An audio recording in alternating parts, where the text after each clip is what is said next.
Hi, Alex. Hello. Nice to meet you.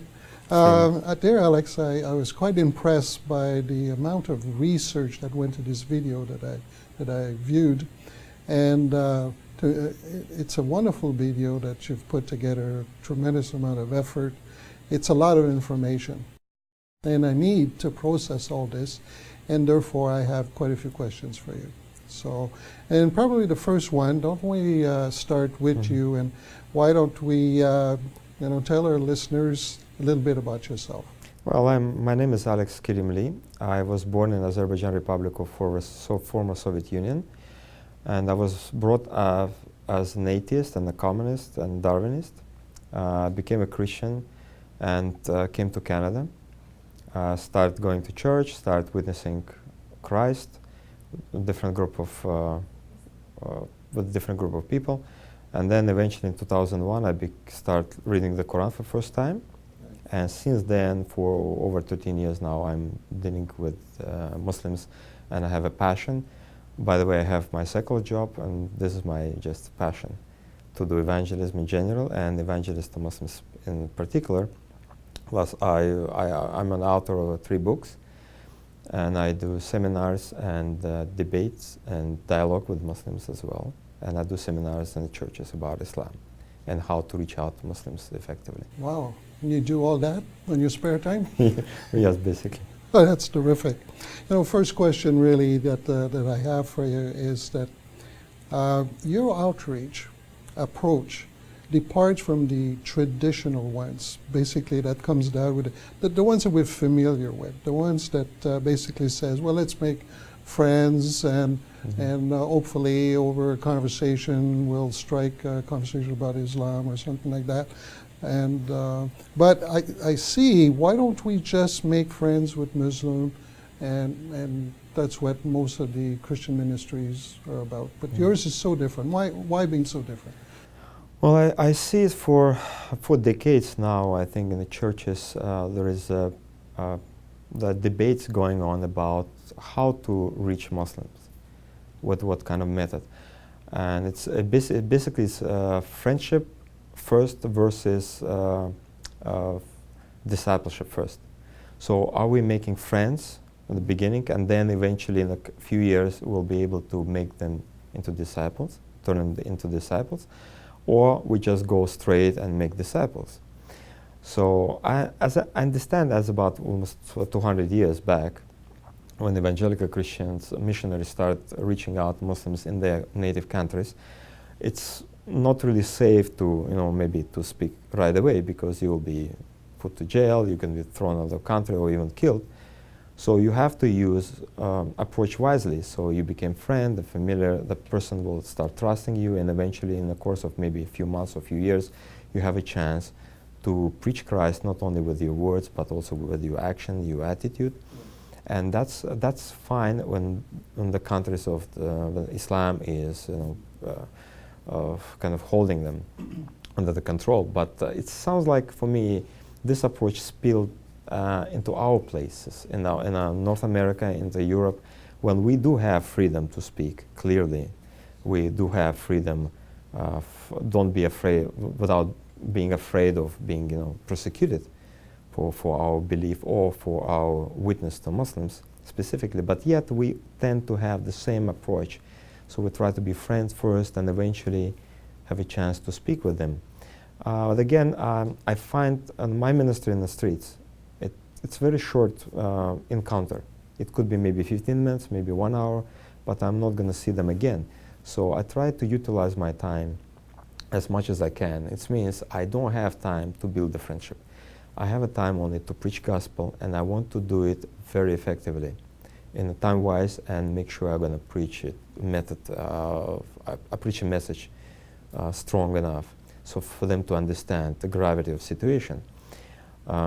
Again, another thing I want to say is, like when we use the Bible, for example, to justify any of the method of our evangelism, I noticed that Christ and disciples, apostles particularly, Paul and Peter in Acts, we see it as they are coming to reach out to a group of people, for example, in a new city or a new village, what they do first? They do preach gospel, the first meeting, as we read it, and next we befriend people who accept the message, and then they disciple them, baptize them and disciple them and teach them. So it's more like in biblical terms I could see more disciple first, and then you became a friend eventually in the process, Right. rather than to be a friend first and a few years you became But you're not advocating basically not to make friends. No. I mean, I have a Muslim neighbor, I have co-workers, and I've already built up friendship with them. So what basically you're saying, the more direct approach is that you can't do that with every Muslim.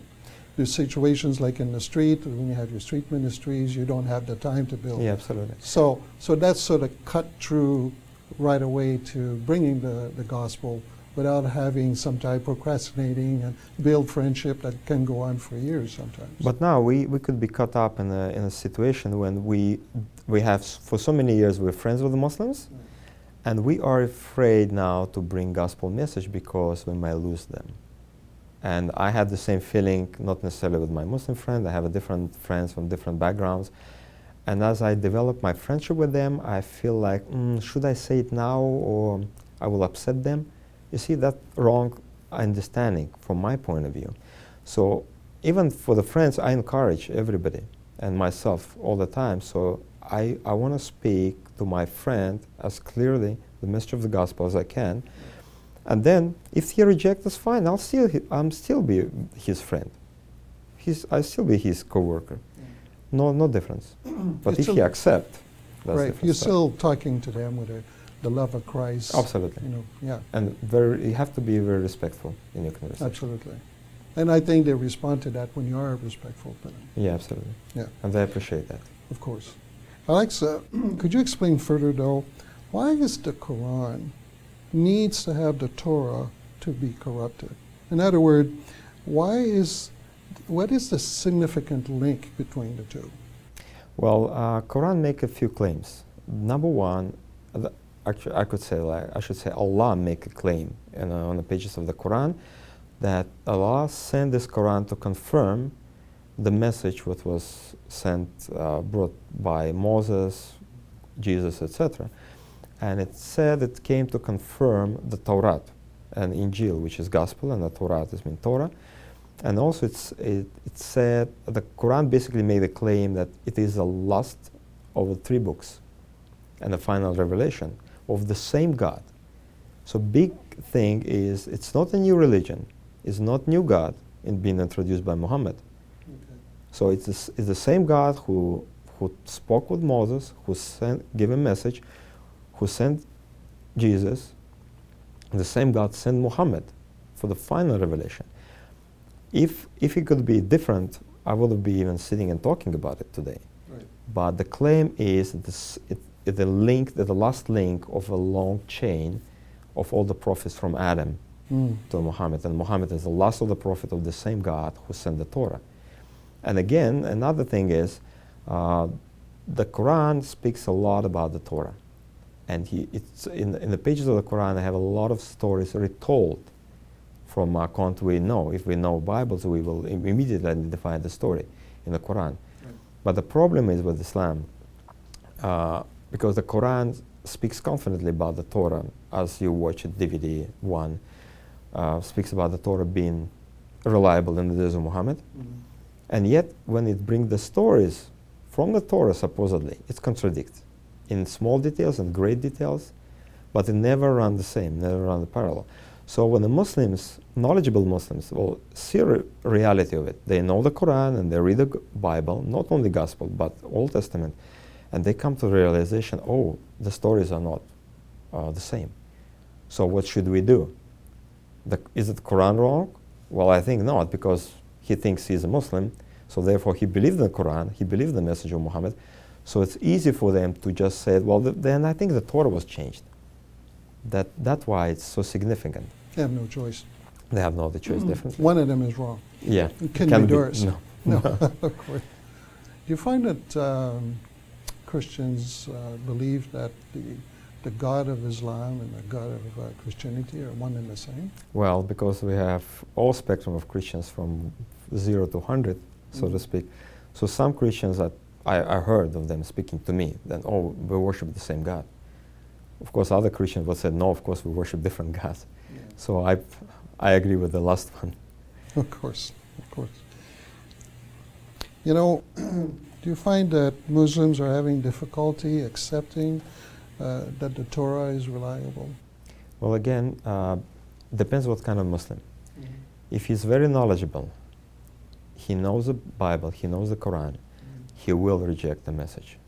And I've been through that. I've been talking to Muslims like that on the streets. But the majority of Muslims, they will accept the Torah, which is in my hands right now in Hebrew, or at least they will say, well, we don't know. That's majority, maybe up to 80% of them speaking like that. And the reason is because not everybody familiar with the stories of the Torah, because the Quran didn't encourage them to read Gospel or the Torah.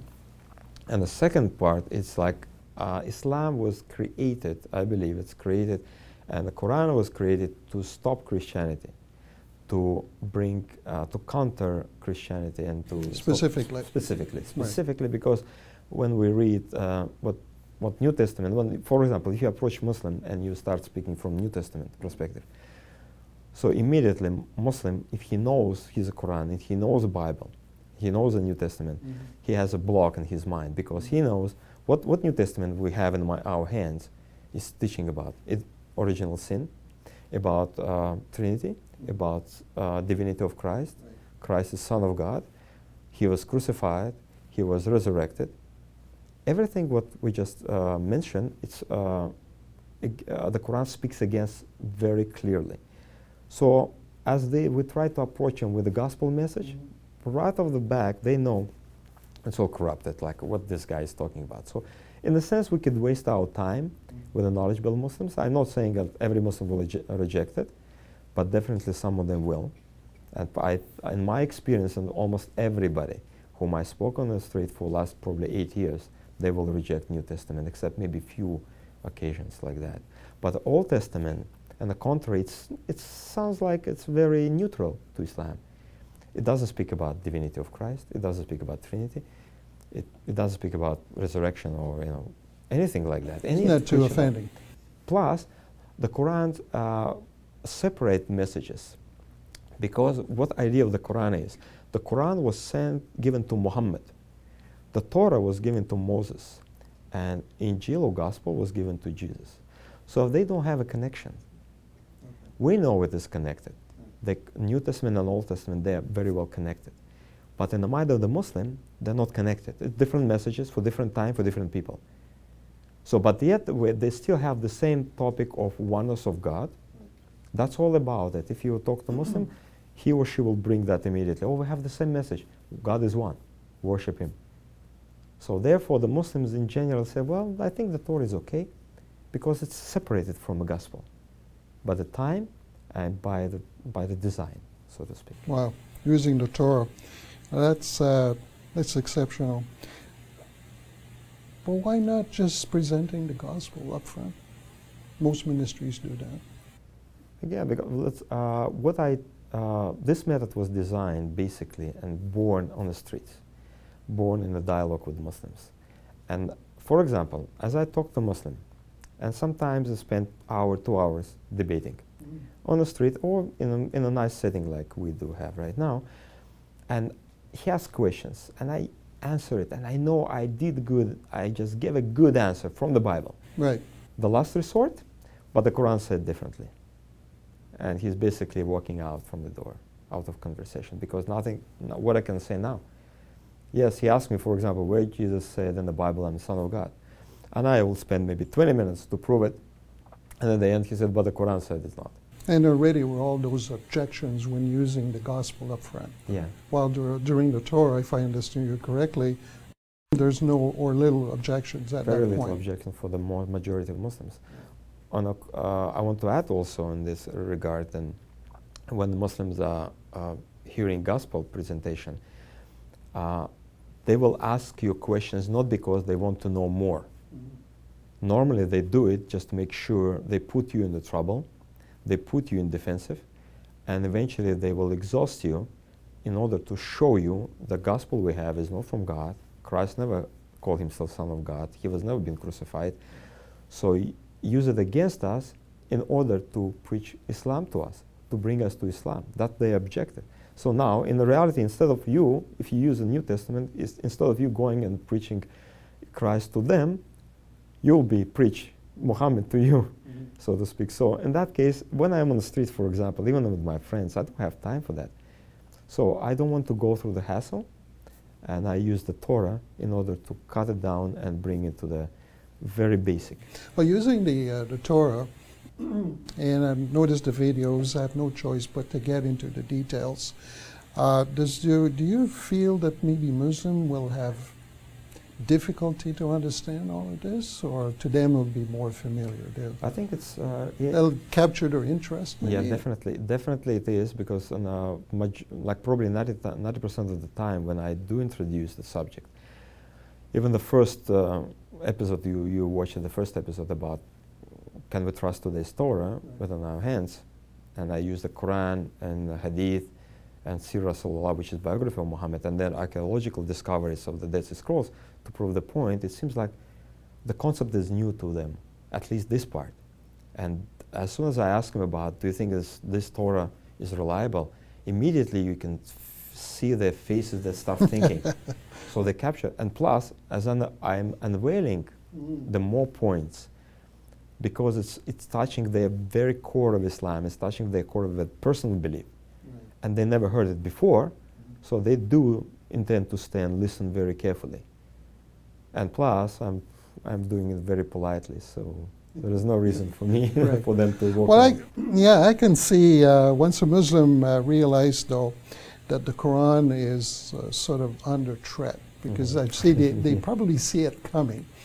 And do you feel, though, that normally they would back off at that point, or actually it has the opposite effect? They get more curious. What's your experience? Well, my experience is like they definitely curious, number one. Second, they cannot.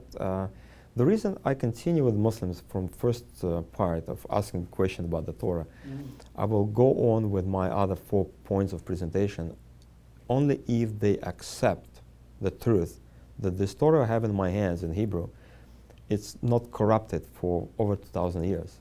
Meaning it was already the same thing, the same one what we have right now in our Hebrew Bible and in all translations on this planet as it was 700 years before Muhammad was born. So it's very significant time. And then on the top of that, I'm using the word as of agreement with the Torah. As basically is that they agree with it, so they cannot back up. Okay. So it's consciously. Right. It's consciously working against them now. They like to say it, maybe something, but normally they never say anything. They try to change something. They try to, not to change, but I could say they try to explain it, but within the